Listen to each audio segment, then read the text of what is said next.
有这样一座江南城市，城里有山有水，有古寺有宝塔。2000年前，江南夫子就诞生于此城。城外有江有湖有沙洲有别业。400年来，钱谦益、柳如是一直长眠于此地。它就是我们本次要探访的江南名城常熟。OK， 今天我们是去隔壁常熟去玩，然后特意起了个大早，去鱼山脚下吃巽油面，土话叫整油面。这个是常熟比较特色的炒椒面，它是全素的。我们打算在常熟的城里转转，可能去方塔，包括钱谦益和柳如是的故居。常熟其实从小到大去的次数不是很多，但其实常熟对于我们来说是比较亲切的，因为本身我们这个江尾海头的小城有一部分就是原来常熟划出来的，我们原来是江阴和常熟的一部分，组成了一个新的县城。其实常熟的很多的方言啊，都跟我们是相通的，而且本身我们这一块的方言，它广义上可以算常熟话的一种，就在学术的范围内，但是其实差异还是有的。我们今天起得早，所以有这种日出的感觉。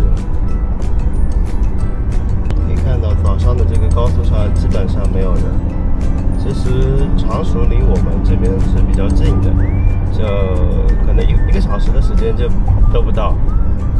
但是既然可以走高速，那肯定走高速可以快一些。经过了不到1个小时，我们很快到了鱼山脚下。OK， 我们已经到了新福寺这边。OK， 我们现在停好了车，去这边新福寺旁边的面店去找巽油面。OK， 现在是早上的6点45左右，已经好多人了。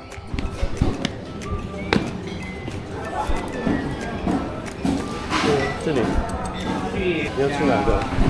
那肯定是巽油面了呀。不，你除了巽油面还要吃什么？要不要加其他的浇头？说哪的整油面好吃？整米油面的。整米跟3亚丁米的，2碗，然后要不要加其他的？是鲟鱼，那是鲍鱼。对。拿这鲍鱼啊，你或者说你一个，这个什么鱼的？对。不要吃。对。那你拿肉吧。一个大肉。对。一个熏鱼还是这个鲍鱼好吃？几个吧。对。一个熏鱼是吧？对。96块一个。对。96了的。我要稍微瘦一点。也得啊。交易收款96元。对。小的一个。能做。哎，好的，这个块吧，啊。我那个。对。还有一个胸眼。对。好嘞。这个3个眼个。3个天眼还是啥子？黄眼，这个不错。黄眼是吧？对。这一会儿我来端，对，黄眼是。哦，那快。对。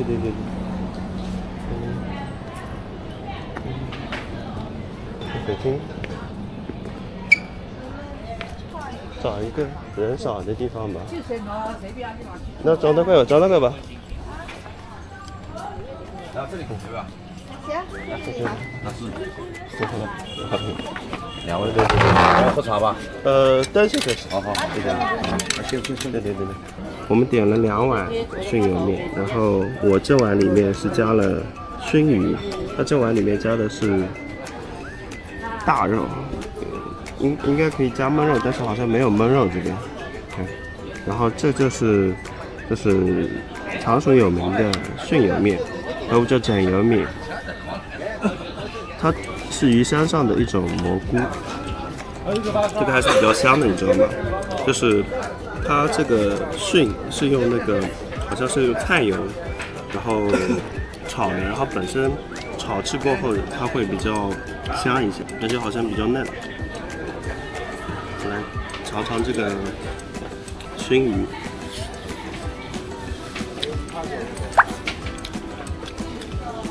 这个就是在油里面炸过的，我觉得非常油腾够个眼，上面好像都是酱油啊，有加糖的，但是其实不甜。刮骨架刮完一地毡。还是蛮香的。鸡架鸭子。哦个鸡架鸭子。哎。这个哪麻烦不？那一个是西瓜，一就是熏。要吗？不要。跟麻油蛋炒鸡架吃香辣呀。非。麻油蛋，这个还不生意，看你讲吧。哎呦，因为我的吃饱，要吃饱2玉米糊的不是？不用谢谢。拿一个水，小钱便宜的40多钱。刚刚25块钱。25块，怎么25块那么便宜呢？他25块随便搞2下就走了，知道？25块就25块那个。这位大姐非常的热情，可是我们很快就要走，所以不打算接受按摩的服务。可是不用，真的不用。小妹妹漂亮不得了。不用。哎呀，谢谢，不用，好漂亮。真的没有。不用，我们一会儿就走，我们8点多就走了。一会儿有事情的。对。真的不好意思。哎呀。不用。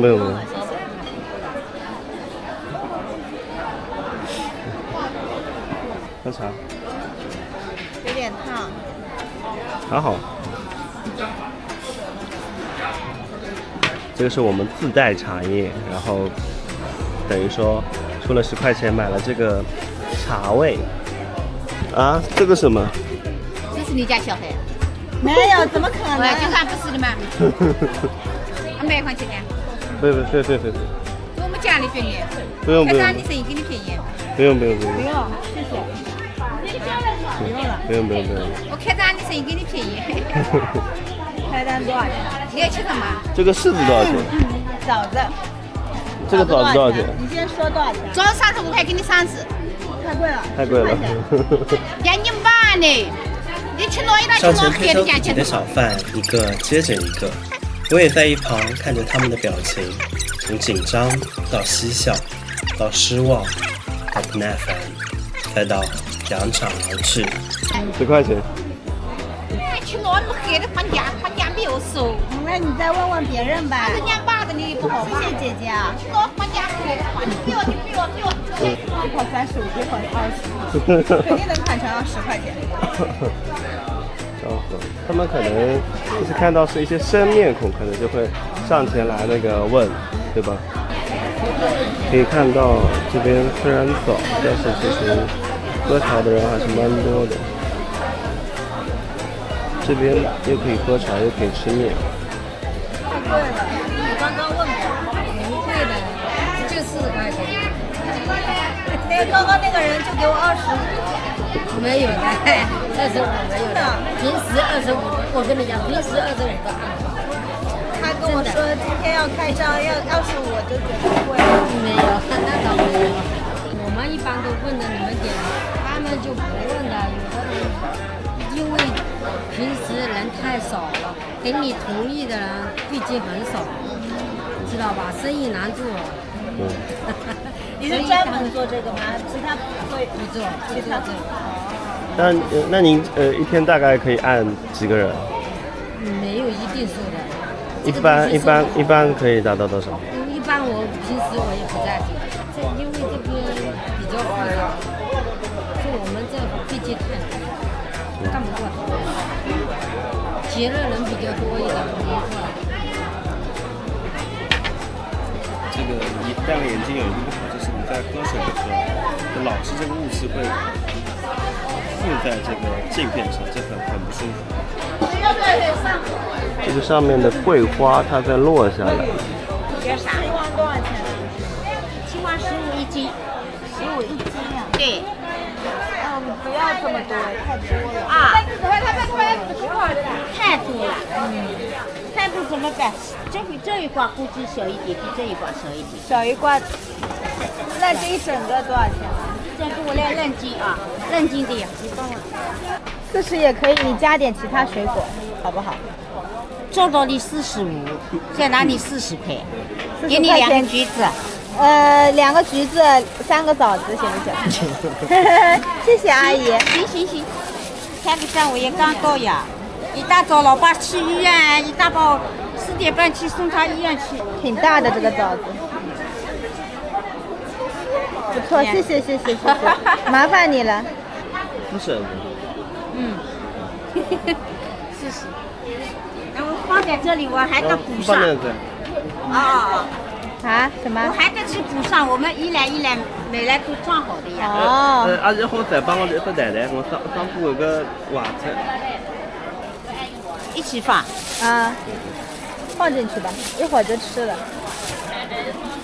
按4个洗。啊？按4些。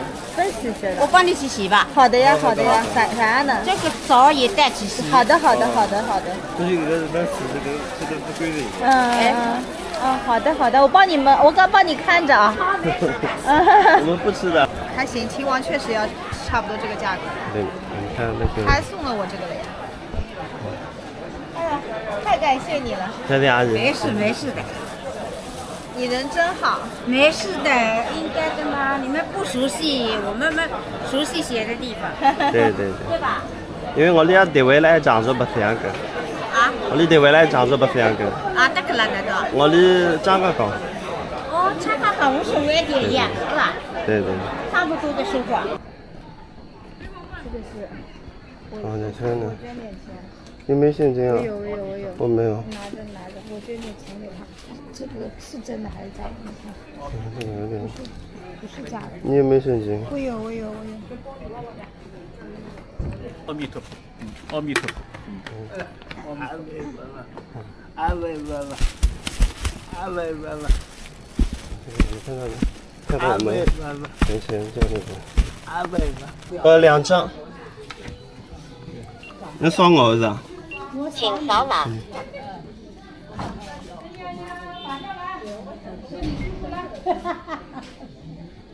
微信支付20元。你想自家听，要在外听香噶？这得领个是吧？哦。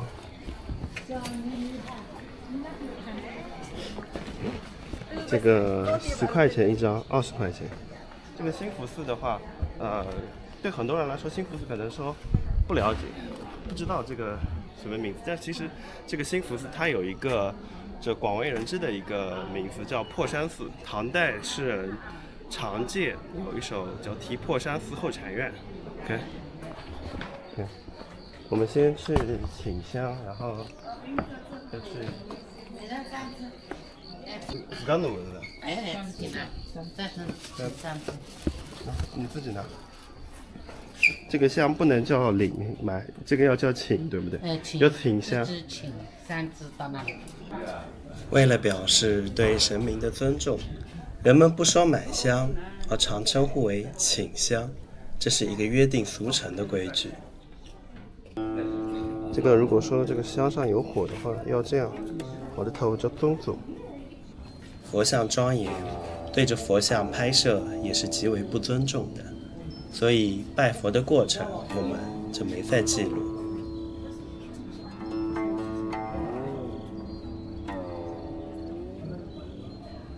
兴福寺还有一个名字叫破山寺，就是唐代诗人常介，他有一首诗叫《题破山寺后禅院》。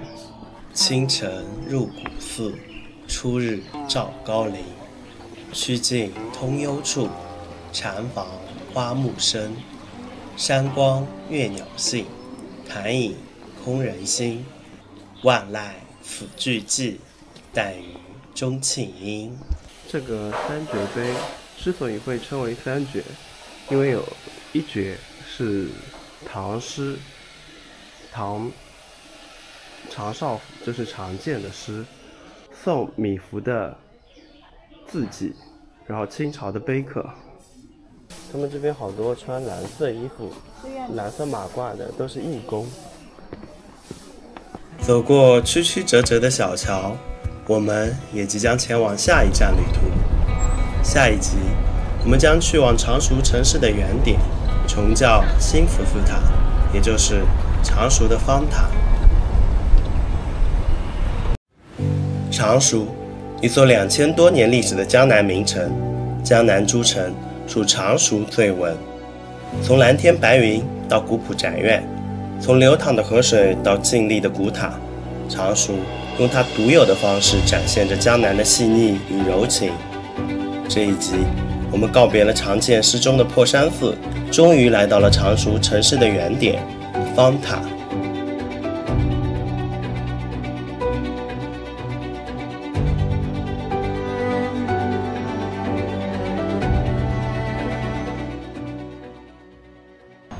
我们现在来到了常熟这边的方塔。那么多爷爷奶奶在喝茶，好舒服的。这个碑上写的是常熟是城市原点，它是地理上的城市的原点，也是文化含义上的城市的原点。常熟的这个方塔，它又叫崇教兴福寺塔。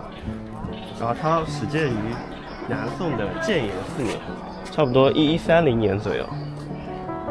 从下到上一共是有9层，这种好像都是木结构的这种。然后像江南地区的话，其实比较流行这种宝塔，像那个常熟的话有方塔，就是崇教兴福寺塔。然后像江阴的话有兴国寺塔，苏州的话有瑞光塔。无锡有什么塔我也不知道。苏州还有一个虎丘塔，它是一个斜的塔。像杭州有雷峰塔。这个方塔以前听说是可以上去的，但是现在好像已经不对外开放了。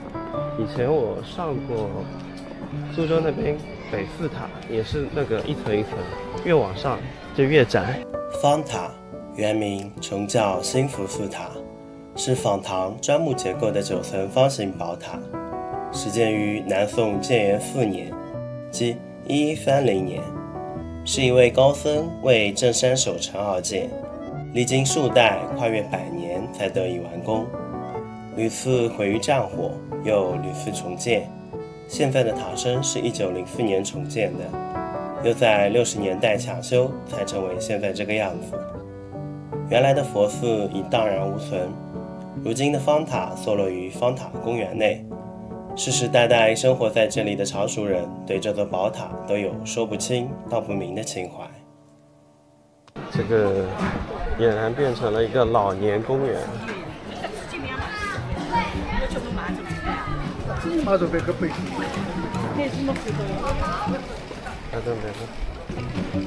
韩徽面馆，来来，这里。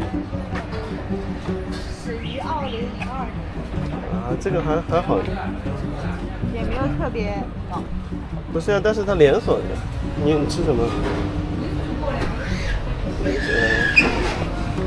我吃虾爆鳝那个，有个多少？20。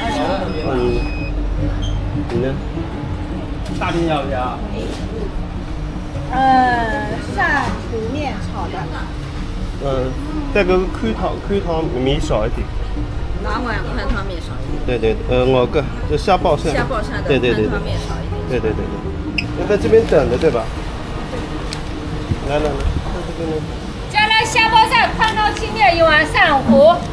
这个是我昨天学的那个什么，它那个面，这个面多的话叫重面，面少的话叫轻，对吧？然后宽面的宽汤就是汤多一点，然后紧汤的话就是汤少一点。这个我们的，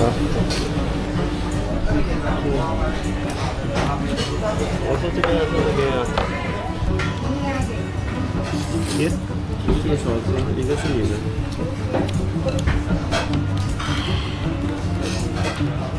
你弄的鲍鱼是吧？虾爆鳝，但是这个它没有那个，是福山一品店他们酿足。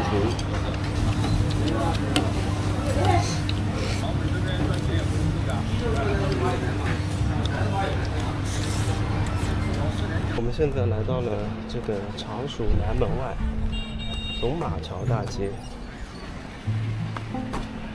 感受一下这边的市井气息。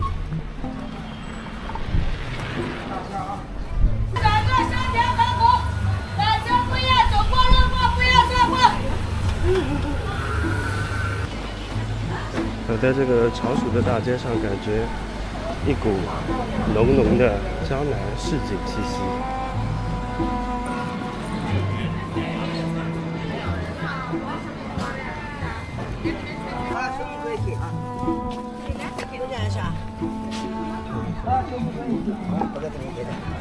走马桥也叫南门潭上，南门潭上在常熟古城南侧。之所以叫这个名字，是因为在明洪武年间建有风、雨、雷、电4个神坛，此地又地处古城南侧，所以叫南门潭上。古时候，这里是常熟最繁华的地方，到如今也依旧充满了人间烟火气。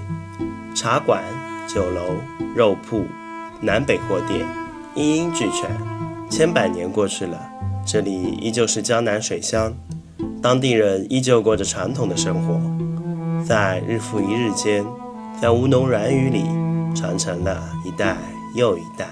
我们既然是传统的文化游，然后我们现在要去听书了，好像是评弹。这个是我一个方言圈的朋友推荐的这个地方，老年大学，不知道能不能进。其实像苏州的古城区的样貌，其实跟常熟这边也差不多。我们作为游客来看，可能这些古色古香啊，就觉得很悠闲自在。但其实你生活在里面，并不一定觉得很舒服，因为他们有的地方是没有卫生间，它只能用老式的那种马桶。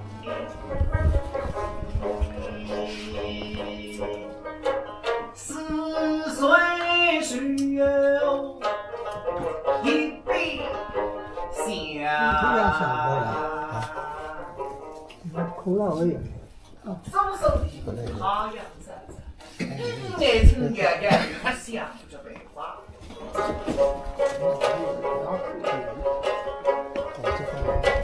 不如把的呀，精神啤酒生猛烈，把爱酒拿来是深水。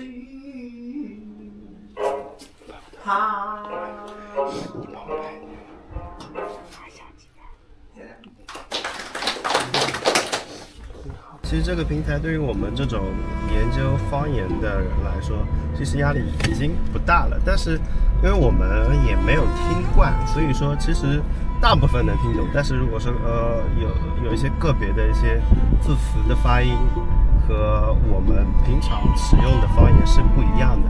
因为苏州平台它用的是平潭苏州话，它已经不是现在通行的苏州话，就是不要说现在更年轻一代的，就算老年一代，它就是这个发音已经不一样。你有没有发现这个声音就是像我们说的话就又不完全像，有没有这种感觉？虽然它是苏州的方言，但它已经不完全是苏州的方言，因为它是一种原来的苏州话，现在应该叫做平潭苏州话，它是区分翘舌音，然后一些特别的一些韵，然后包括一些声母还是有差别的。那现在其实现在很少人说这种话，只有通行在平潭这个里面。听完平潭，我们也即将前往下一站。下一集我们将前往拜谒东南文宗钱穆斋，还有他的夫人河东君柳如是。其实常熟的这个片子拍了有几个月了。穆斋，钱穆斋啊，但却一直没有剪辑完成，以至于后几集影片也没有连起来。究其原因，野史上的一句水太凉，让钱谦益这个明末的文坛领袖真的不好讲。钱谦益，字寿之，号穆斋，明时南直隶苏州府常熟县鹿苑人。钱穆斋，鹿苑这个地方今天属张家港，故而不为别的，这回我是以半个同乡的身份来看望这位故去的老者。钱谦益墓大而又气派，上书钱穆斋先生和东涧老人墓，但少有人问津。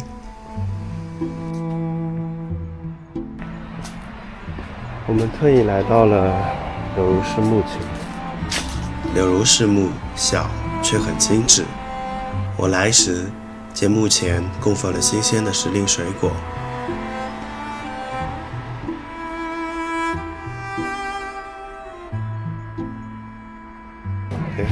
因为我们之前买过苏州的休闲年卡，所以去这个上湖风景区的话没有再出门票钱。如果说没有办这个休闲年卡或者说常熟的旅游年卡的话，可能需要80块钱一个人。我们来到了常熟上湖风景区，前往钱谦益柳如是400年前的寓所浮水山庄。我们现在前往钱谦益柳如是这个浮水山庄，但是好像是后来重新造的。原来他们有一个红豆山庄，但是早已经毁掉了。刚刚我们去的是钱谦益和柳如是的墓，这边是浮水山庄，这是他们的原来的别墅。今天我们不去说这重建的江南园林多么雅致，倒来说说钱柳二人的故事。柳如是本姓杨，名爱，后改姓柳，名颖，字如是，又叫河东君。柳如是是明末秦淮8艳之一，她眼光独到，虽为红尘女子，却精通文墨，琴棋书画俱优。柳姑娘对于理想型的要求只有一个，博学。而钱柳二人未会面时，柳如是便说：天下唯虞山钱学士实可言才，非才如学士者不嫁。于是柳如是乘一叶扁舟，从杭州西子湖畔来到常熟虞山脚下。柳如是平日素爱男装，蓝缎如山，青筋束发。那日二人会面，钱穆斋见眼前这位公子眉宇间颇有些风流倜傥，行为举止颇为洒脱，大概是察觉到对方的疑虑。柳如是等不及下船，便吟诗一首，当念道：大抵西陵寒食路，桃花得气美人终时。穆斋才猛然醒悟，原来是柳姑娘。自此以后，才子佳人更是一段风流趣事。1641年，崇祯11年，虚岁60岁的钱穆斋以匹敌之礼迎娶24岁的柳如是，一时流言四起。不顾非议，钱穆斋为柳如是在虞山上盖了壮观华丽的绛云楼，两人同居绛云楼，读书论诗，相对甚欢。1645年，南明弘光元年，清兵逼近南京。5月15日，钱谦益率诸大臣在大雨滂沱中向清军投降。清顺治3年，1646年正月，清廷任其为礼部右侍郎管秘书院士，充修明使副总裁。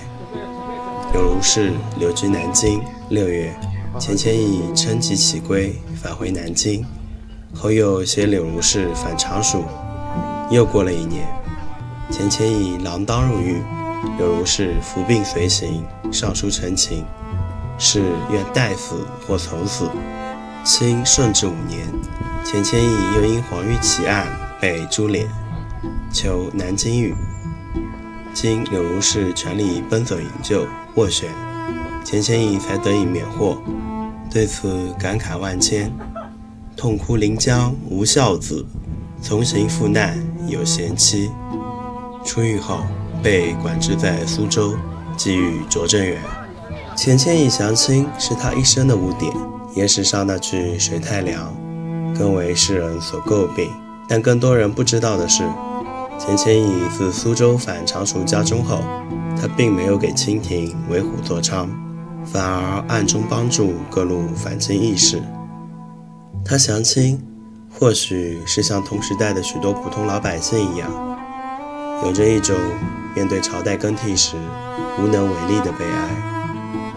同时代的陈子龙、张煌言等抗清致死的民族英雄，在钱谦益降清之后，人院公称他一句木斋先生，足以看出在同时代坚持抗清的南明忠良之中，评价不算低，更不论我们这些后世之人，而钱木斋先生也成了最后刻在他墓碑上的文字。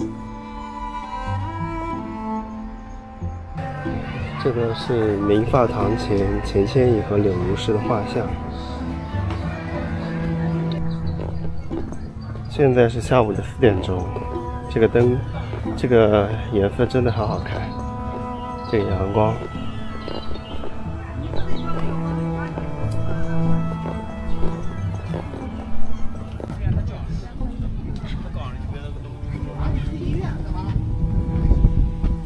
我们出鱼山上湖景区的时候，然后看到有个邮局咖啡，然后就点了2杯，一杯拿铁，一杯水墨咖啡，获赠了这个老演员。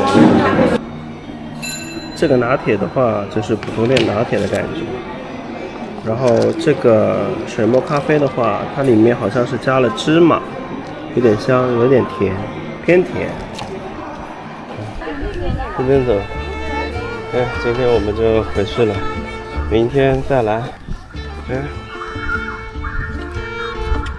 夕阳西下了，我们也该回去了。明天再来，因为这边离得比较近，所以我们今天不住宿在这边，就直接回去，明天再来。而且今天是早上的5点多钟就出发的，到现在已经10几个小时了，还是有点累的。打算回去就好好休息了，明天精力充沛了，再来。